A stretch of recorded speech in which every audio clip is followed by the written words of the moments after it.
నల్గొండ జిల్లాలో సీజనల్ వ్యాధులు ప్రజలను భయపెడుతున్నాయి. ఇటీవల ఎడతెరిపి లేకుండా కురిసిన వర్షాలతో వైరల్ ఫీవర్స్ ప్రబలుతున్నాయి. గ్రామాల్లో ప్రజలు ఆర్ఎంపీలను ఆశ్రయించినా తగ్గకపోవడంతో ప్రభుత్వ ఆసుపత్రులకు క్యూ కడుతున్నారు.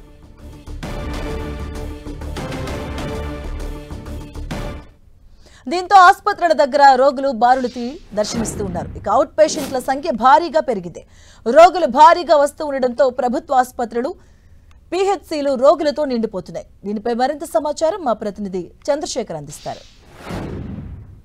ఉమ్మడి నల్గొండ జిల్లా వ్యాప్తంగా కూడా వైరల్ ఫీవర్లు విజృంభిస్తున్న పరిస్థితి ఉంది. మొత్తం కూడా చాలా గ్రామాలలో విష జ్వరాలతో రైతులు అదేవిధంగా అక్కడ ఉన్నటువంటి గ్రామాల ప్రజలు కూడా బాధపడుతున్నారు. మొత్తం కూడా ఆసుపత్రులకి క్యూ లైన్లు కడుతున్న పరిస్థితి కనిపిస్తూ ఉంది. ప్రస్తుతం మనం నల్గొండ జిల్లా కేంద్రంలో ఉన్నటువంటి ప్రభుత్వ జనరల్ హాస్పిటల్లో ఉన్నాం. ఇక్కడ ప్రతినిత్యం కూడా ఓపీకి సంబంధించి 500 నుంచి 600 మంది వరకు కూడా ప్రతినిత్యం సందర్శిస్తూ ఉంటారు. కానీ ఇప్పుడు ఇటు విష జ్వరాలు అదేవిధంగా వివిధ సమస్యలు అంటే ఏదైతే వైరల్ వర్షాల నేపథ్యంలో వచ్చినటువంటి దోమకాటుతో వచ్చినటువంటి వివిధ సమస్యల నేపథ్యంలో దాదాపు 1000 మంది వరకు కూడా ఓపీ వస్తున్నట్టయితే తెలుస్తూ ఉంది. ప్రస్తుతం మనతో చూడవచ్చు కొంతమంది ఉన్నారు, వాళ్ళతో మాట్లాడదాం. ఏమైంది?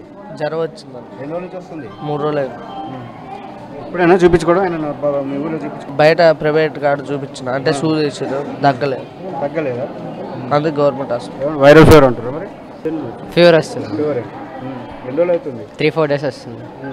చూడవచ్చు చాలామంది చిన్నపిల్లలు ఎక్కువగా జ్వరంతో బాధపడుతున్న పరిస్థితి అయితే ఉంది. మొత్తం ఓపీ మొత్తం చూపించుకుంటూ వాళ్ళంతా కూడా చేరుకుంటున్న పరిస్థితి ఉంది. అంటే ఇటు జ్వరమే కాకుండా వివిధ సమస్యలతో కూడా వాళ్ళు బాధపడుతున్నారు. వైద్యులు ఉన్నారు, వాళ్ళతో మాట్లాడే ప్రయత్నం చేద్దాం. ఇక్కడ సార్ చెప్పండి, ఈ ఓపీకి సంబంధించి ఫీవర్కి ఇటు వైరల్ ఫీవర్ అవన్నీ కూడా విజృంభిస్తున్నాయి. విష జ్వరాలు కావచ్చు, లేకపోతే ఈ వాతావరణం వల్ల చాలా కేసులు పెరుగుతున్నాయి కదా. ఇప్పుడు గతం కంటే కేసులు పెరిగినాయా? ఎట్లా ఉంటున్నాయి సిమ్టమ్స్? పెరిగినాయని చెప్పొచ్చు. ఎందుకంటే అదే మామూలుగా ఫ్రీక్వెంట్గా అంటే వెదర్ కూడా అన్ఫార్చునేట్గా ఉంది కదా. అందులో ఒకటి మన చాలా మంది హైజీనిక్గా ఫాలో అవ్వట్లేదు. అందులో ఒకటి బయట ఫుడ్ అవి ఇవి తినడం వల్ల సరిగ్గా పడక రక్తంలో కొవ్వు పెరిగిపోయి తర్వాత ఫీవర్ బాగా పెరుగుతున్నాయి ఈ మధ్యలో. డైలీ ఇంచుమించు చాలా కేసెస్ వస్తాయి. దాంట్లో సగానికి సగం వరకు అంటే వైరల్ ఫీవర్స్ నుంచే వస్తున్నాయి. చాలా వరకు మలేరియా కానీ టైఫాయిడ్ ఇవి పాజిటివ్ కేసెస్ ఎక్కువ వస్తున్నాయి. సో ఏమంటారు ప్రికాషన్స్ తీసుకోవాల్సి వస్తుంది. అది మన ఏమంటారు మన సరౌండింగ్స్ని క్లీన్గా పెట్టుకోవాలి, మన ఇంట్లో అయినా క్లీన్గా పెట్టుకోవాలి, మంచి ఫుడ్ తీసుకోవాలి.